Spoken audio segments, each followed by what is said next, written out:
وزیر اعظم صاحب یہ بیانات دینے سے کام نہیں چلے گا. ان کو مچھ جیل میں بھیجو, ان کو ہتکڑیاں لگاؤ. تو میں پوچھتا ہوں ان کو کہ یہ کیا تماشا لگا ہوا ہے؟ آپ سے یہ مٹھی بھر مافیا کنٹرول نہیں ہو رہا؟ اور لوگوں کو بتائیں, اور باقی جو افسران ہیں جن کی لاکھوں میں پینشنز اس ملک سے لے رہے ہیں, ریٹائرمنٹ کے بعد بھی ان کی تنخواہوں کو بھی ایک چارٹ بنائیں. کوئی پیدرم سلطان بوت ضرور ملوث ہوگا. سب کی بچیاں, ہماری بچیاں, آپ کی بچیاں, سب کی بچیاں, پاکستان کی بچی تھی, وہ اس کو ریپ کیا جاتا ہے, اور تمام میڈیا بھی چپ ہے ابھی, اور تمام جو آپ کا یہ سول سوسائٹی اور آپ کی ایون اسلام آباد پولیس خاموش ہے اس پر. مجھے افسوس سے کہنا پڑتا ہے کہ اس معاملے میں مجھے حکومت بے بس نظر آ رہی ہے. یہ کام اس طرح نہیں سر. مافیا اشرافیہ اس ملک میں طاقتور ہو چکا ہے, اور اس کے جو پنجے ہیں وہ غریب اور مڈل کلاس کے انہوں نے گاڑ دیے گردن پہ. جی کب تک یہ سلسلہ چلے گا؟ آج ایک میں نے ویڈیو دیکھی جی کہ ایک وہاں کا ٹرکی کا کوئی شاپ کیپر ہے, اور اس نے اعلان کر دیا کہ آؤ, میں نے اس دکان سے ساری عمر بہت کمایا ہے, جو پڑا ہے یہاں سوئی بھی نہ چھوڑو, سب کچھ لے جاؤ. یہ ایک میں نے آج تصویر کا رخ دیکھا, اور بڑے افسوس سے مجھے کہنا پڑتا ہے جناب چیئرمین, آج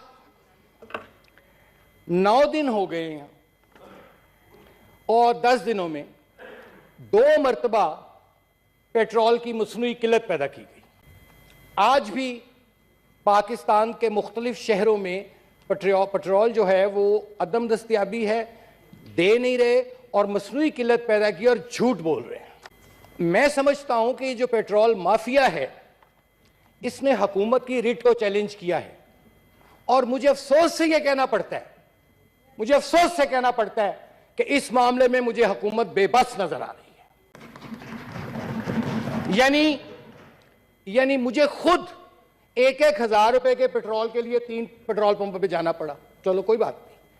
آپ سوچئے ایمبولینسز, مریضوں کا ہسپتال جانا, بچوں کا اسکول جانا, اور ان کے بھی ایگزام آنے والے ہیں بچوں کے. یہ ہو کیا رہا ہے جی؟ مجھے تو سمجھ نہیں آ رہی. ایک طرف اتنا اثار اور قربانی دے رہے ہیں وہ مسلمان ترکی کے, اور یہاں یہ کہ ایک مصنوعی قلت پیدا کر کے لوگوں کو در بدر کیا جا رہا ہے. سر ایک تو یہ میں نے پوائنٹ آؤٹ کرنا تھا کہ اس کا فوری طور پر حل نکالا جائے, اور جو لوگ ذمہ داران ہیں جناب چیئرمین صاحب, یہ بیانات دینے سے کام نہیں چلے گا. ان کو مچھ جیل میں بھیجو, ان کو ہتکڑیاں لگاؤ. یہ بیانات دے رہے ہیں جی کہ یہ ہو جائے گا, ہو جائے گا. یہ کام اس طرح نہیں سر چلتے ہوتے, چونکہ اتنا مافیا اشرافیہ اس ملک میں طاقتور ہو چکا ہے, اور اس کے جو پنجے ہیں وہ غریب اور مڈل کلاس کے انہوں نے گاڑ دیے گردن پہ. جی کب تک یہ سلسلہ چلے گا جناب چیئرمین صاحب؟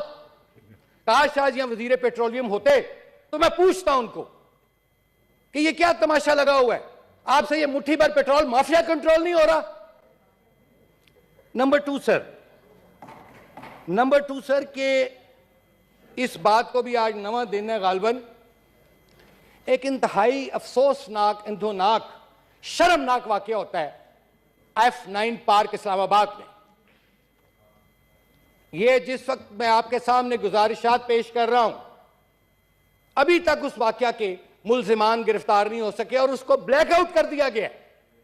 مجھے ڈر ہے کہ اس میں بھی کوئی پیدرم سلطان بوت ضرور ملوث ہوگا, جو ابھی تک میٹر کو حشب کیا جا رہا ہے, اور کوئی بتایا اپڈیٹ نہیں دی جا رہی اسلام آباد پولیس کی طرف سے کہ ایک بچی ہے وہ گئی ہے. سب کی بچیاں, ہماری بچیاں, آپ کی بچیاں, سب کی بچیاں, پاکستان کی بچی تھی, وہ جاتی ہے F9 پارک میں اور اس کو ریپ کیا جاتا ہے, اور تمام میڈیا بھی چپ ہے ابھی, اور تمام جو آپ کا یہ سول سوسائٹی اور آپ کی ایون اسلام آباد پولیس خاموش ہے اس پر.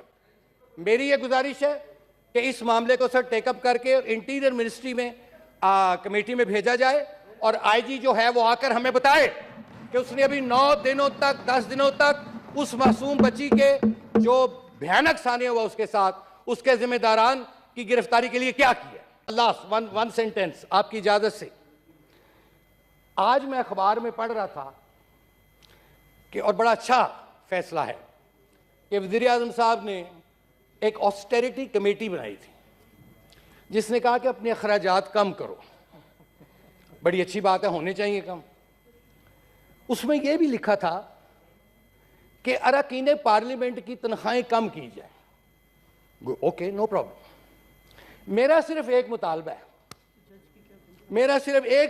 ہے کہ خدا کے واسطے ہماری جو تنخواہیں ہیں ان کو پبلک کر دیں اور لوگوں کو بتائیں. اور باقی جو افسران ہیں جن کی لاکھوں میں پینشنز اس ملک سے لے رہے ہیں ریٹائرمنٹ کے بعد بھی، ان کی تنخواہوں کو بھی ایک چارٹ بنائیں، ہماری تنخواہیں لگائیں.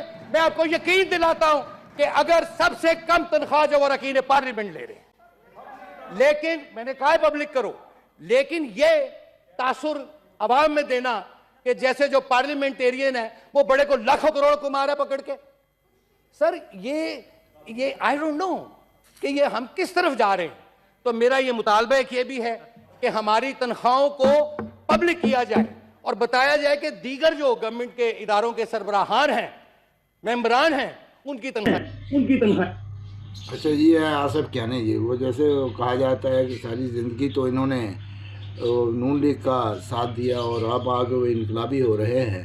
ایسے ہی ہے جیسے سو چوہا کھا کے بلی حج کو چلی.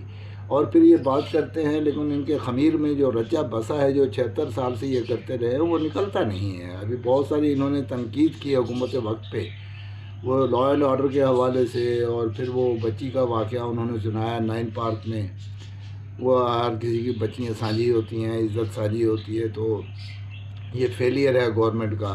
اور پھر اخیر میں انہوں نے پھر اپنی اصلیت دکھا دی جب وہ ایم این اے اور پارلیمنٹیرینز کی تنخواہوں کے سلسلے میں کہا جا رہا تھا کہ قومی بچت کا سوچا جا رہا ہے اور اخراجات کم کرنے کی سوچ پائی جاتی ہے گورنمنٹ میں، اور پھر یہ کہا جا رہا ہے کہ پارلیمنٹیرینز کی تنخواہیں بھی کم کی جائیں. اس پہ انہوں نے یہ گلا کیا کہ ہماری تنخواہیں پبلک کریں، اور وہ جو بیوروکریٹ ہیں جو لاکھوں کی پینشن لیتے ہیں، اتنی مراحت لیتے ہیں، ان کی بھی آپ پبلک کریں، پھر کمپیئر کریں کہ ہماری تنخواہیں زیادہ ہیں. ہم جو ہے پارلیمنٹیرین سب سے کم تنخواہ لے رہے ہیں. کیا جو منیمم ویجز مقرر کیے گئے ہیں ملک میں، اس سے بھی ایک ایم پی ایک کم تنخواہ لے رہا ہے. اور آصف کیانی صاحب کمال کر دیا آپ نے، اسے ایک طرف سے تنقید کر رہے ہیں، دوسری طرف سے وہ عام لوگ خون پسینے کی کمائی سے جو ٹیکس وصول کیا جاتا ہے، جن سے ان کے کفن پہ ماچس کی ڈبیا اور سگریٹ پہ بھی ٹیکس لے لیا جاتا ہے. ایسے لوگ جو ٹیکس دینے کے قابل بھی نہیں ہیں وہ بھی ٹیکس دے رہے ہیں.